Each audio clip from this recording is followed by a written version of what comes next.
Bon matin le Tube ainsi qu'à toutes et tous les bicolineux. Cette année, j'entame ma première année à Bicoline et c'est pour ça que j'ai décidé de capter toute ma préparation avant l'événement. C'est ma première grande bataille, mais j'ai déjà été initié à Bicoline via d'autres types d'événements tels que le bal pourpre et le tournoi des nations auquel je suis allé. Donc on peut dire que c'est ma troisième participation à Bicoline, mais ça reste tout de même ma première année parce qu'en tout et partout, j'ai peut-être 48 heures d'expérience à Bicoline, donc je me considère toujours comme un néophyte. Tout d'abord, qu'est-ce que Bicoline pour tous ceux et ceuses qui se le demandent? Bicoline, c'est un LARP qui est un live-action roleplay où tu dois incarner un personnage plus ou moins loin de ta personnalité immédiate et tout ça dans un univers fantastique médiéval, d'où le fantastique costume.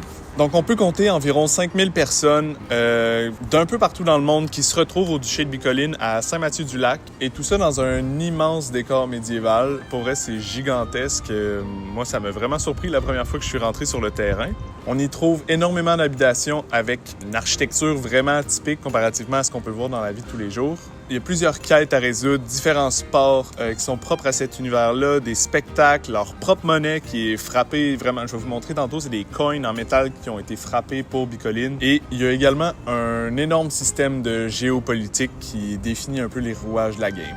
Puis là, je sais que c'est un gros statement, mais je pense que c'est pour tout le monde, au moins une fois à essayer. Il y en a pour vraiment tous les goûts. Si tu as envie de juste faire du camping, tu peux juste faire du camping. Si tu as envie de participer activement à la partie, tu peux t'impliquer dans toutes les sphères et horizons que Bicoline offre. Le meilleur comparatif que je pourrais faire de Bicoline, c'est que c'est un camp d'été. Donc, on prend un camp d'été classique, mais version adulte, où c'est des adultes qui vont là pour s'amuser, décrocher complètement de notre réalité. T'as pas de téléphone, t'as pas toutes les distractions qu'il peut y avoir aujourd'hui. Mais également, je pense que c'est un excellent moyen de retourner connecter avec son petit enfant intérieur.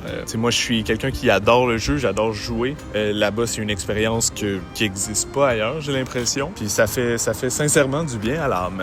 Bon, assez parlé de ce que c'est Bicoline. Si vous souhaitez en apprendre plus, il y a une multitude de vidéos sur le sujet sur YouTube, donc je vous laisse faire vos recherches. Et sinon, vous pouvez naviguer au travers de cette vidéo-là. Je vais probablement avoir mis les chapitres dans la barre de lecture parce que j'ai divisé un peu cette vidéo-là. Je me suis donné un peu de structure quand même selon différentes thématiques, on peut dire. Comme actuellement, on est dans l'intro. Mais si t'as pas envie d'écouter l'intro, pas envie d'avoir des anecdotes, tu veux juste voir c'est quoi la bouffe que t'apportes au camping, normalement, il est écrit dans la barre de lecture. Donc, bonne continuation. Ça part. Je voulais ouvrir comme premier chapitre suite au préambule. Comment j'ai été, moi, introduit à Bicoline? Parce que, somme toute, on dirait que, tu sais, j'en parle avec des gens autour de moi, c'est pas ultra connu qu'on a ça au Québec, mais vous allez voir des images, c'est incroyable. J'ai pas beaucoup d'images en ce moment. Je suis allé seulement au tournoi des nations avec la caméra, mais c'est un peu tricky de filmer là-bas. Ça aussi, ce sera un autre chapitre de comment je peux filmer là-bas parce que tu peux pas juste te pointer avec une caméra moderne puis briser l'expérience à tout le monde. Alors, comment j'ai été introduit à Bicoline? Donc, pour mettre un petit peu de contexte, moi, j'ai été introduit au GN, au Grandeur Nature, dans un camp d'été quand j'étais vraiment jeune, approximativement 10 ans. Ça s'appelait le Camp Vive la Joie et la journée qu'on était allé avec l'école, il avait fait une thématique grandeur nature. Donc, on a fabriqué des épées avec un tube en PVC, une nouille de piscine et du bon duct tape. Suite à ça, les quêtes ont commencé jusqu'à ce qu'on s'enfonce du haut de nos 10 ans dans les ténèbres et qu'on exécute un rituel pour manifester un démon sur le terrain. C'est ça, un GN. Bref, je reviens de mon... Est-ce que ça, vous l'attendez? C'est un peu tannant, ça, la laveuse de rue. Mais merci de laver les rues. Ça repart, même si vous l'entendez. Bref, je reviens de mon expérience. Moi, je tripe bien raide. J'ai demandé à mes parents d'y retourner une autre semaine cet été. J'avais un ami qui aussi voulait y retourner, donc on est allés ensemble. Et mes parents m'ont gracieusement offert cette activité. Et j'en suis revenu de cette semaine-là complètement couvert de piqûres de mouches parce que j'avais oublié mon chasse-moustique. Et probablement que les moniteurs n'avaient pas le droit de m'appliquer de leur propre chasse-moustique ou de m'en offrir. Whatever, je suis plus au courant. C'est peut-être pas ça, fait qu'à l'époque, je volais ces moniteurs, mais c'est quelque chose du genre. Suite à cela, ma vie de GN GNIS cesse jusqu'à ma 2e année de cégep environ, où je rencontre Hugo qui pratique également le LARPing depuis déjà plusieurs années, puis qui m'invite à aller faire un événement près de là où on était à l'époque. Et là, étant nouveau dans cet univers-là déjà bien installé, je suis un peu détaché de l'histoire, mais avec un certain détachement vient parfois une espèce de folie de désinvolture. Donc, dans ma tête, je me foutais complètement des conséquences que mes actions sur le terrain pouvaient avoir. Et c'est un peu dans cette mentalité-là que je me suis mis à faire des trucs complètement délirants puis qui ont un peu transformé mon expérience. Par exemple, dans ce 48 heures-là, le peuple devait élire un nouveau régent des terres. C'est un boss de la place, là. C'est qui dirige, qui prend les décisions politiques, etc. Puis, pour ce faire, tout le monde se place...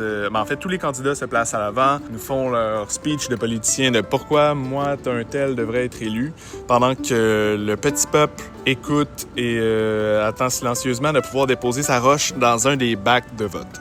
Et parmi les candidats se trouve un elfe noir qui représente brièvement le mal et tout ce qui va pas bien dans ce monde. Bonhomme assez imposant, grosse armure. T'sais, on s'entend que normalement, ça devrait pas être lui qui devient maître des terres. Parce que oui, dans un grandeur nature, tu peux avoir une espèce d'échelle de morale sur laquelle ton personnage se situe, que ça soit accolé à ta personnalité ou pas. Tu te dois de suivre ce à quoi tu t'es engagé dans ton personnage, quoique ça peut évoluer. Puis en même temps, tu essaies de pas briser ce qu'un autre essaie de faire dans son jeu en l'improvisant. Nuance. Donc, parmi les candidats, il y a un elfe noir, gros méchant. Moi, je vois un peu le système. Je suis dans ma tête que je m'en fous un peu des conséquences. Ça me tente juste de faire des trucs vraiment, en tout cas, qui me font rire, donc vraiment drôle. Et je me positionne stratégiquement dans la file de vote. Je me mets bon dernier. Parce que dans ce GN-là, mon personnage a accès à certaines compétences, dont des bombes fumigènes pour obstruer la vue d'autrui et également la compétence déguisement qui me permettait, si je changeais 50% de mon costume, de me camoufler dans la foule et personne ne pouvait me reconnaître. Alors, on retourne dans l'histoire, je suis positionné bon dernier dans la file de vote, dépose ma petite roche dans la boîte pour dire « Hey, je vote pour un tel » et là, je me claque une bonne smoke bomb. Tout le monde ne voit plus rien. Moi, je prends toutes les roches de toutes les bacs, je les fous directement dans la boîte du gros méchant et je pars en gros sprint dans le bois afin d'y changer mon costume et de pas me faire reconnaître après le mauvais coup que j'ai fait. Et grossièrement, même si c'était des compétences de base, je m'en suis tiré. Le grand méchant a régné sur les terres et moi, j'ai sacré mon camp de cet événement-là. Bref, ça, c'est une anecdote parmi tant d'autres. J'ai peut-être ensuite essayé, toujours avec Hugo, 2 autres GN, Ondeval, non, c'est pas vrai, 3, Ondeval, Dernier Souffle et Belenos, auxquels j'ai d'autres petites anecdotes si jamais vous voulez savoir. Sinon, croisez-moi sur le terrain et je vous les raconterai in-game. Donc, en tout et partout, ma vraie expérience de GNIS s'élève à maximum 2 semaines. Ce qui est pas non plus incroyable, mais au moins, je suis capable de savoir à quoi m'attendre, à quoi l'univers ressemble, comment les gens interagissent entre eux. Et là, on arrive un peu plus récemment, donc quand même loin du cégep, en fait, où mon bon ami Simon, de la chaîne Avec Simon, rencontre Wodex. Je sais pas si j'ai le droit de l'appeler Maud en vidéo ou s'il faut que je donne juste Wodex. Qui, elle, est déjà un peu adepte de Bicoline. Je sais plus si c'est sa combienième année qu'elle y va, mais elle a déjà un peu plus d'expérience que nous et introduit Simon à son tour à Bicoline, qui me réintroduit par la suite et me présente la guilde du Minerval, auquel je fais maintenant partie. Guilde du Minerval. Viendrez nous voir sur le terrain si vous êtes là, à côté des ingénieurs. Donc, c'est ce qui conclut, c'est ce qui fait le tour de mon parcours de GN. Et passons donc maintenant à la préparation pour la grande bataille qui se déroule dans 4 jours. On a de la préparation à faire, les chums. J'ai pas clapé. Ok, ça repart pour le costume. J'ai tout vidé sur la table et on va essayer de ranger ça dans le bac que je vais apporter de manière un peu plus efficace. Il n'y a pas vraiment d'ordre de costume. Je vais vous faire un reveal après de l'ensemble. Déjà sur moi, on peut voir que j'ai une espèce de tunique en lin. J'ai enlevé les lacets sur les manches parce que mes chats arrêtaient pas de gosser après. Ici aussi, petite ouverture. Et pour les pantalons, c'est ce qu'on appelle des sarouels, des pantalons un peu hippies, qui font amplement la job, très respirant. On peut bouger de toutes les manières, ça contraint d'aucune façon. Par-dessus ça, on va aller chercher un gambisson, qui a une espèce de veste comme ceci, capitonné avec des lanières de cuir qui servaient à protéger à l'époque. Donc, on en a un vert court, le deuxième long, qui est brun, mais c'est sensiblement la même chose. Par-dessus ça, je vais aller mettre une ceinture qui est de ma propre confection, faite en cuir végétal. Et c'est une ceinture qui est faite, comme vous voyez, pour passer d'autres ceintures. C'est une ceinture dorsale auquel je peux venir ajouter d'autres trucs, tasses, des verres, un porte-corne. Sur cette ceinture, j'aurai cette autre ceinture, plus petite, auquel sont déjà posées plusieurs choses. Ici, mon fourreau, un porte-carte. D'ailleurs, je vais pouvoir ajouter cette carte-ci que j'ai eue au Tournoi des Nations. Ça, en fait, c'est une carte de population qui octroie à la guilde certaines ressources en jeu. Sinon, je crois que ça s'échange à peu près au coût d'une centaine de $. Peut-être que je dis n'importe quoi, vous me direz. Une petite pouch en cuir de style elfique, très jolie. Ça va me servir de portefeuille et un porte-corne. J'ai une corne à boire, faite en corne de taureau qui vient se glisser ici.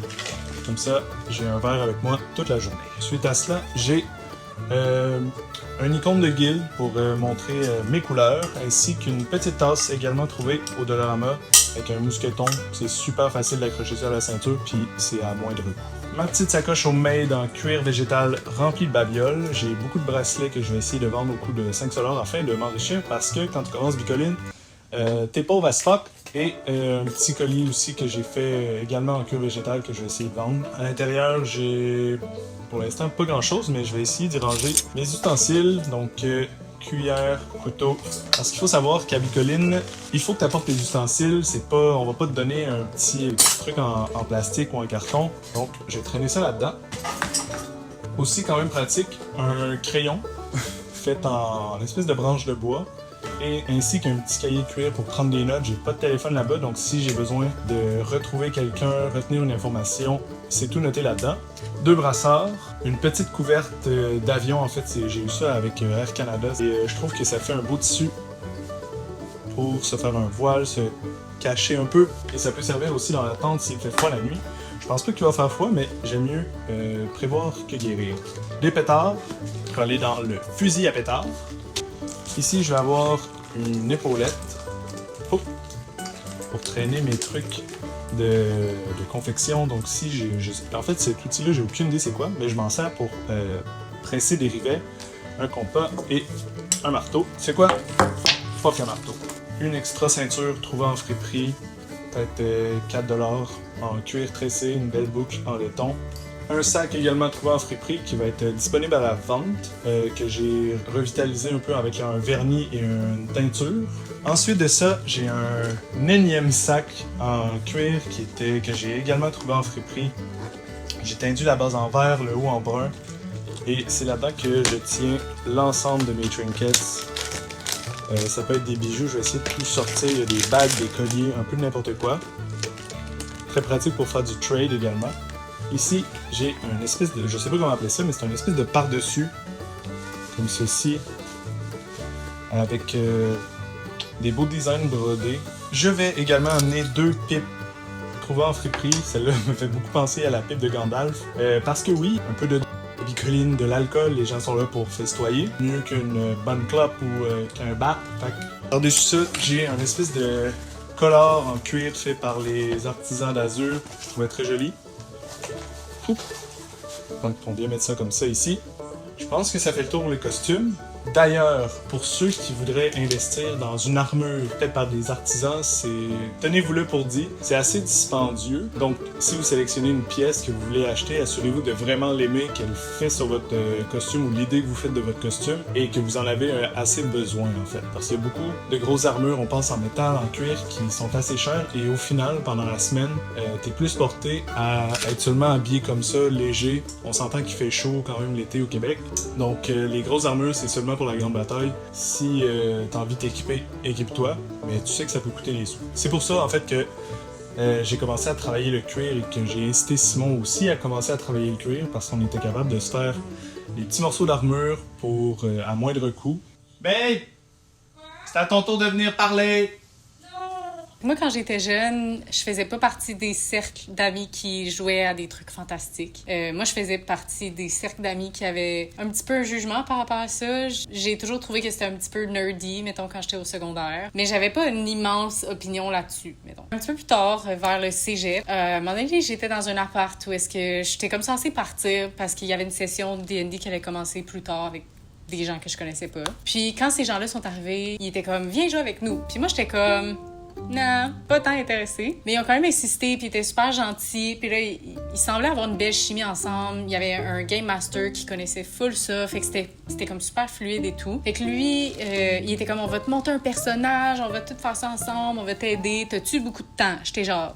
Ouais, quand même. Fait que là, il a sorti son gros livre, puis on m'a monté un personnage au complet. Ce qui a fait en sorte que j'étais déjà comme vraiment motivée. La partie a duré un certain nombre de temps. On a commencé à faire un certain nombre de trucs, là, je me souviens plus exactement. Puis, at some point, j'avais un roll de dice vraiment décisif pour une situation, puis j'ai réussi à pull off something de genre fucking ultra. Genre, tout le monde était comme « Ouais! » C'était malade comme feeling. Fait que ça, j'avais vraiment aimé ça. Fait que ça m'a super réconciliée avec cet univers-là. Mais après ça, j'ai pas recherché à expérimenter ça à nouveau, juste laisser ça de côté, puis j'ai jamais rejoué. Mais je comprenais aussi que c'est les gens avec qui j'avais joué qui avaient rendu ça vraiment spécial. Ils ont semé la graine, puis je pense que qu'est-ce qui a tout déclenché, c'est vraiment quand tu m'as gracieusement invitée au bal. J'étais vraiment excitée de retourner au bal avec toi parce que ce qu'il faut savoir, c'est qu'en 2022, JS m'a invitée au bal de Harry Potter. Puis on était tellement hype.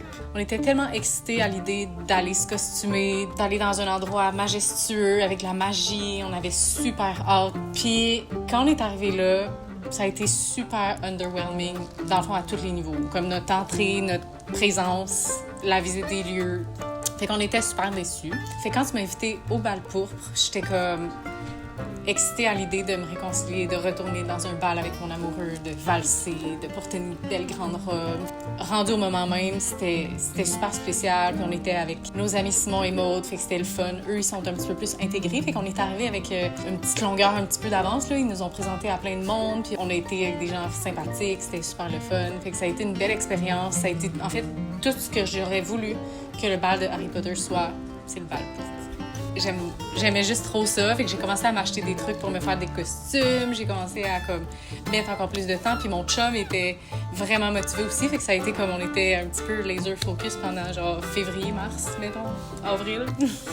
Ensuite, on est allés ensemble au Tournoi des Nations, puis cette fois-ci, c'était juste JS et moi. On était tout seuls, on connaissait pas grand monde ou un petit peu dans notre guilde. Ce week-end-là, c'était une immersion un petit peu plus longue. T'sais, on avait un samedi comme toute l'après-midi avec une nuit jusqu'au lendemain matin. Tout le monde a été super accueillant avec nous. On a visité les lieux pour la première fois de Bicoline au Tournoi des Nations. Puis ça, c'était tellement émerveillant. On dirait qu'à chaque place que tu regardes, il y a quelque chose de nouveau qui t'impressionne. Puis t'as juste envie de te promener puis découvrir des trucs. At some point, on se retrouve une petite gang à aller faire une quête. Au fur et à mesure que le temps avançait, il y a des gens qui quittaient la quête pour aller faire des tournois. Fait que moi, je me suis ramassée un petit peu toute seule dans la quête, puis j'étais comme « OK, let's do it ». Fait que j'ai attendu pendant un petit bout quelqu'un que je connaissais pas. Puis là, quand cette personne est arrivée, il y a quelqu'un d'autre qui me dit comme « Ah, ça, c'est la personne que tu cherches », qui m'a amenée dans un endroit un peu gloomy et sombre. On m'a donné la quête. Puis là, comme, on dirait le sens de purpose que j'ai eu à recevoir la quête toute seule, j'étais comme « Je vais faire la quête ». Fait que là, je suis partie. Je suis allée me chercher un papier, un crayon. Je suis repartie de l'autre bord. Puis je me suis ramassée au sous-sol de l'auberge. Il fallait que j'aille chercher un livre dans lequel il y avait des trucs que je devais écrire. Puis quand je suis arrivée là, il y avait un tournoi, je pense, d'une certaine partie de cartes, ou je sais pas trop. Il y avait plein de gens qui étaient concentrés sur les cartes. Puis là, à certains moments, il y avait des gens qui s'exclamaient, qui s'encourageaient. Puis moi, j'étais laser focus, je cherchais mon livre. Je me sentais... C'est là que j'ai eu un moment où est-ce que j'étais comme... c'est comme dans un film. Je me sens comme j'ai des NPC partout autour de moi qui font leur truc, puis moi j'ai mon purpose, puis comme je suis complètement mission. Fait que je trouve le livre, je commence à transcrire toute l'information que je dois transcrire, puis là je repars. Puis j'étais tellement fière d'arriver avec la quête complétée. Fait que j'apprends que la récompense, qu'on sait pas encore c'est quoi, ou les fonds, ou peu importe, vont être déposés dans le coffre de ma guilde. Fait qu'à ce jour, je sais pas encore c'est quoi. J'ai tellement hâte de le savoir parce que le soir même, j'ai appris que dans tout notre royaume, il y a une quête qui a été complétée, puis c'était la mienne. J'étais tellement fière, ça a comme rajouté une couche de fierté à cette journée-là. J'étais tellement contente d'avoir accompli ça toute seule, puis c'était full le fun en plus. Ça a été une super belle expérience, puis j'ai juste hâte de le refaire à nouveau. Malheureusement, j'irai pas à la grande bataille. En fait, je vais aller à la journée découverte le vendredi seulement parce que j'ai un contretemps, mais ce n'est que partie remise pour l'année prochaine.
Alors, on passe sans plus tarder au segment caméra. Je fais ça rapidement parce que je suis sur mon heure de lunch en ce moment au travail. Pourquoi je voulais faire un chapitre autour de la caméra de LARPing, c'est que en faisant des recherches sur YouTube, j'en suis venu à la conclusion qu'il n'y a pas vraiment de vidéos sur le sujet. J'ai eu beaucoup de difficultés à m'informer de comment les gens faisaient. Ce qu'on me dit en magasin, c'est que souvent les gens se faisaient faire une espèce d'étui protecteur pour la caméra en cuir, mais encore là, c'est quelque chose qui est fait sur mesure, ça revient très coûteux. Moi, j'ai voulu procéder avec des trucs que j'avais à la maison. Je suis conscient que c'est pas tout le monde qui a ce genre de setup-là à la maison. Et aussi, c'est pour sensibiliser les gens à essayer de faire leur gros possible afin de cacher tout élément moderne. Tu sais, c'est toujours quelque chose qui brise un peu l'immersion, en fait, de retrouver des appareils modernes. Donc, j'ai essayé de faire mon gros possible pour le camoufler. Je sais qu'il y a des gens aussi qui essayent de les camoufler dans des têtes de dragon imprimées en 3D ou whatever. Mais bref, moi, je suis allé avec une belle boîte en bois. Je sais déjà qu'il faut que je le change pour l'année prochaine parce que une boîte en bois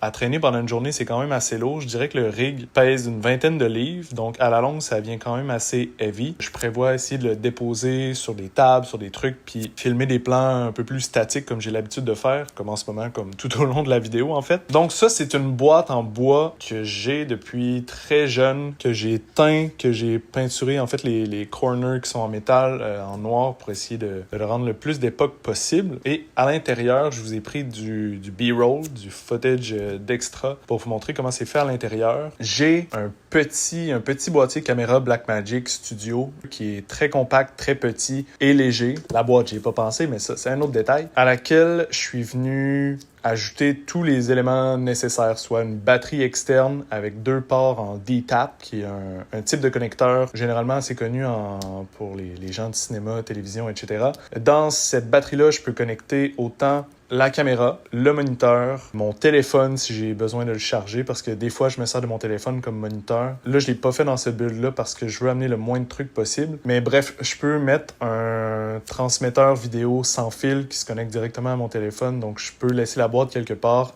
avoir mon téléphone caché dans un livre par exemple, puis regarder le footage à distance. À l'avant, j'ai percé un trou afin de laisser la lentille passer. Et ce qui est intéressant, je suis allé vraiment selon le format de la lentille pour le trou. Je voulais seulement avoir la bague de focus qui sort à l'avant pour que ça soit le plus subtil possible. Et éventuellement, en fait, à la base, je voulais mettre un faux fond par-dessus le tout, venir coller des faux fruits comme si c'était une barquette de fruits. Mais finalement, puisque je vais changer de setup pour l'année prochaine, j'ai pas pris le temps de le faire. Tu comprendras. Le moniteur vient se placer environ comme ça.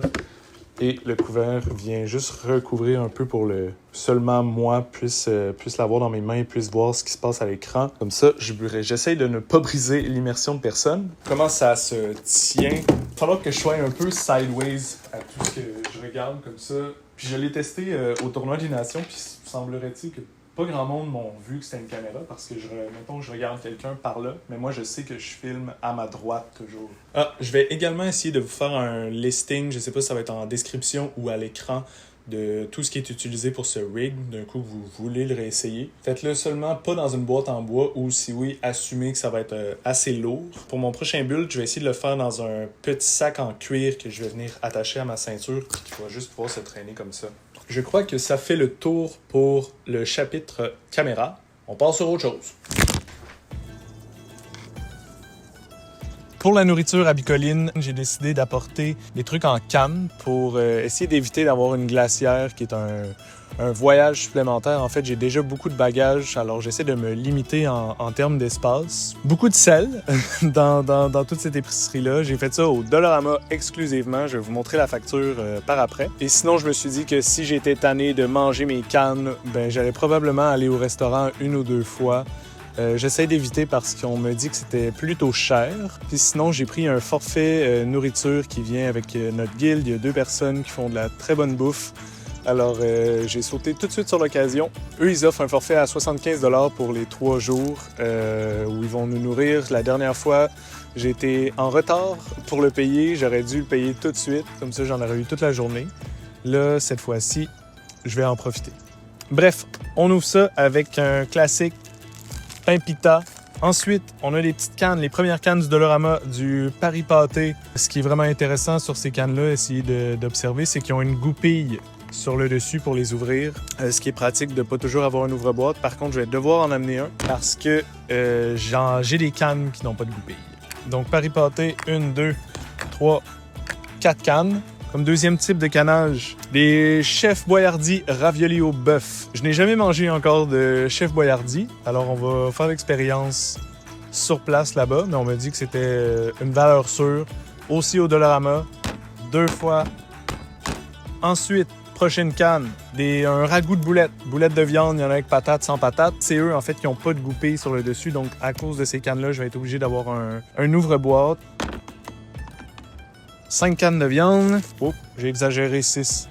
Ensuite, pour aller avec les pitas, je veux pas juste manger des pitas au Paris pâté. Donc, j'ai pris également au Dollarama un petit pot de beurre de pinot qui était moins cher qu'à l'épicerie.